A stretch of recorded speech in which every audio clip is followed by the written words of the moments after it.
ഫിലിമി പ്ലസിലേക്ക് എല്ലാവർക്കും സ്വാഗതം.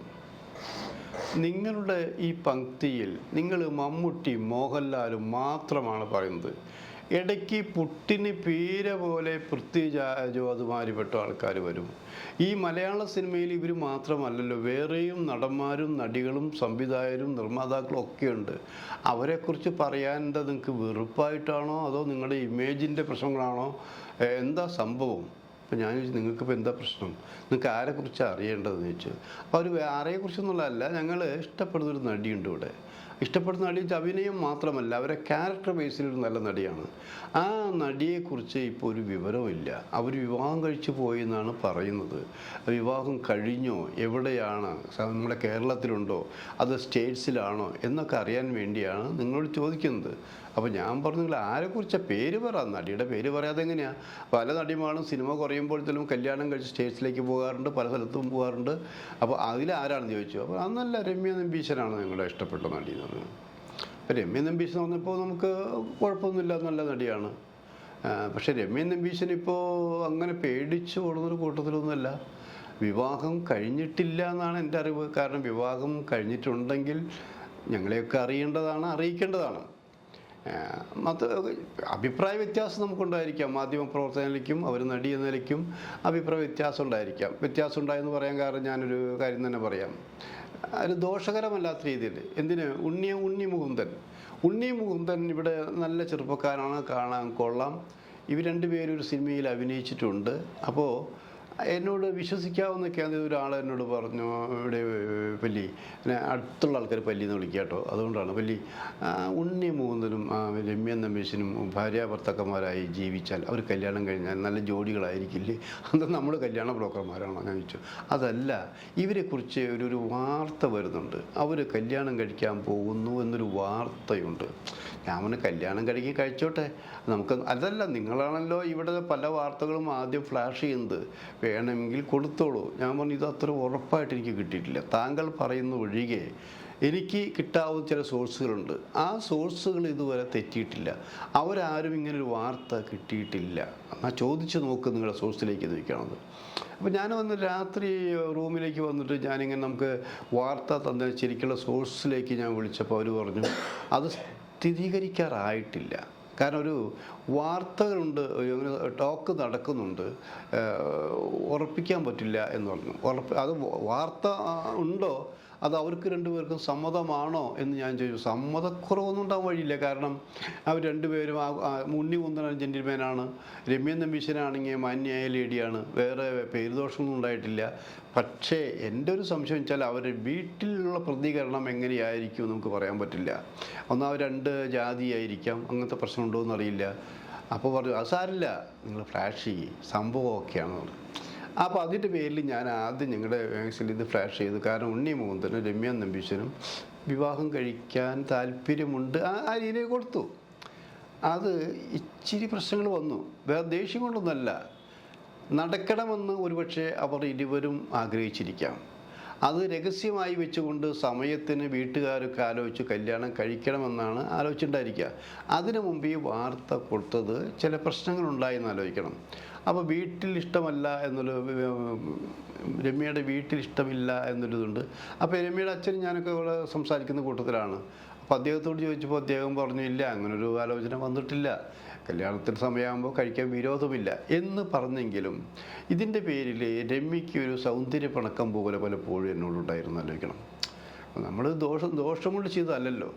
അപ്പോൾ ഞാൻ പറഞ്ഞു, ദോഷത്തോടെ ചെയ്തിട്ടില്ലല്ലോ. ദോഷത്തോടെ ചെയ്യുകയാണെങ്കിൽ ഞാൻ ആ കുട്ടി ആദ്യം കാണുന്നത് വെച്ചാൽ ONV കുറിപ്പിൻ്റെ ഭൂമിക്കൊരു ചരമഗീതം എന്നുള്ള ഖണ്ഡകാവ്യമുണ്ട്. ശരിക്കും അത് ശരത്ത് സംവിധാനം ചെയ്തൊരു 41 മണിക്കൂർ സമയമുള്ള ഒരു സിനിമയാണെന്നല്ലോ ശരിക്കും.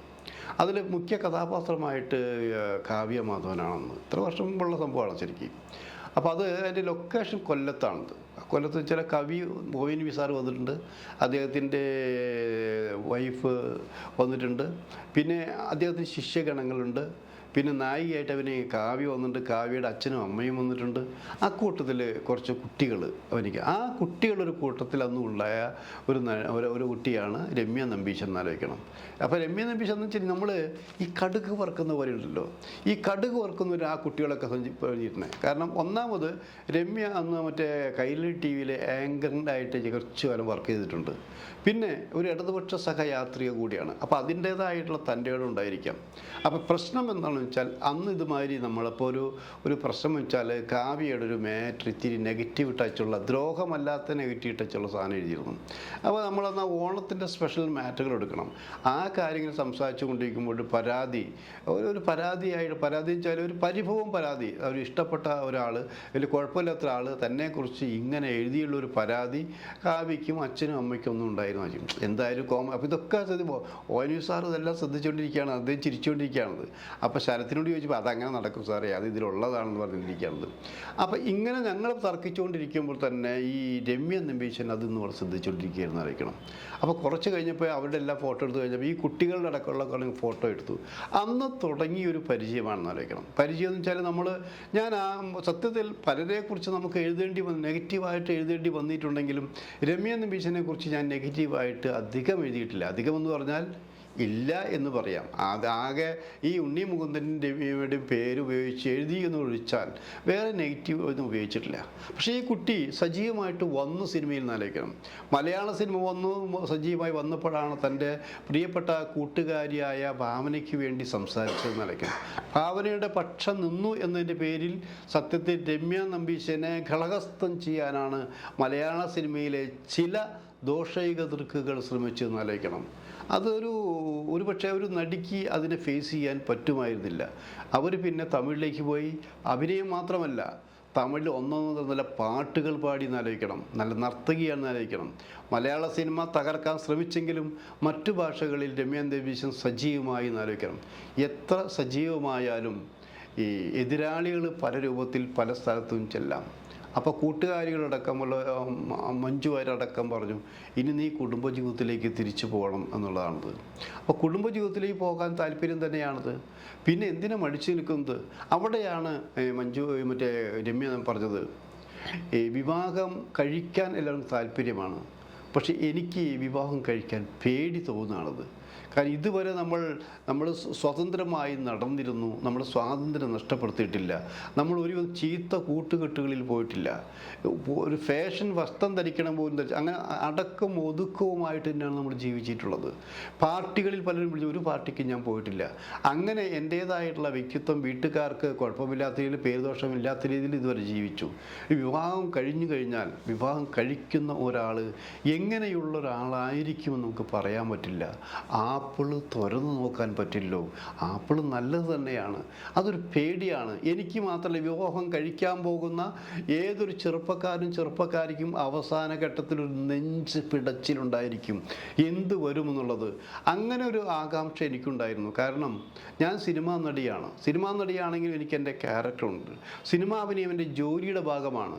അപ്പോൾ വിവാഹം കഴിഞ്ഞാൽ എൻ്റെ ജോലി ഉപേക്ഷിക്കണം എന്ന് പറഞ്ഞാൽ അത് ശരിയാവില്ല. അപ്പോൾ എൻ്റെ ജോലിയോട് എന്നോട് താല്പര്യമുള്ള എൻ്റെ കലയെ, എൻ്റെ അഭിനയത്തെ പ്രോത്സാഹിപ്പിക്കുന്ന ഒരു നല്ല മനുഷ്യൻ പാർട്ട്ണറായിട്ട് വരികയാണെങ്കിൽ ഞാൻ ഓക്കെ പറയാൻ തയ്യാറാണ്. പക്ഷേ ഇപ്പോൾ നടന്നുകൊണ്ടിരിക്കുന്ന പല വിവാഹങ്ങളും ഏതാനും ദിവസങ്ങളോ ഏതാനും മാസങ്ങളോ കഴിയുമ്പോൾ ഡിവോഴ്സിൻ്റെ വക്കത്തിലെത്തി നിൽക്കുന്നു. അപ്പോൾ ഭൂരിഭാഗം പേരും ഡിവോഴ്സിലേക്കാണ് പോയിക്കൊണ്ടിരിക്കുന്നത്. അത് എന്നെ സംബന്ധിച്ച് സഹിക്കാൻ പറ്റില്ല. ജീവിതാവസാനം വരെ ഒരുമിച്ച് താമസിക്കാവുന്ന, ഒരുമിച്ച് ജീവിക്കാവുന്ന ഒരു പാർട്ട്ണറെയാണ് ഞാൻ കാത്തിരിക്കുന്നത് എന്നാണ് രമ്യ നമ്പീശൻ പറഞ്ഞതെന്ന് ആലോചിക്കണം. ഇപ്പോഴും രമ്യ പറയുന്നത് അങ്ങനെ തന്നെയാണ്. നല്ലൊരാൾക്ക് വേണ്ടി ഞാൻ കാത്തിരിക്കാം. പണമോ പ്രശസ്തിയോ ഇതൊന്നുമല്ല പ്രശ്നം. സ്നേഹിക്കാനൊരു ഹൃദയം, എൻ്റെ കലയെ വളർത്താൻ ഒരു അങ്ങനെ ഒരുമിച്ച് ജീവിക്കാൻ പറ്റിയ ഒരാൾ വന്നാൽ ഞാൻ വിവാഹത്തിന് തയ്യാറാണ്. അതുകൊണ്ടാണ് ഞാൻ ഇപ്പോഴേയും കാലം ഭയന്നിരിക്കുന്നത്. ആ ഭയം മാറ്റേണ്ടത് എന്നെ വിവാഹം കഴിക്കാൻ വരുന്ന ആ ചെറുപ്പക്കാരനായിരിക്കണം. അത്രയേ എനിക്ക് ഡിമാൻഡുള്ളൂ.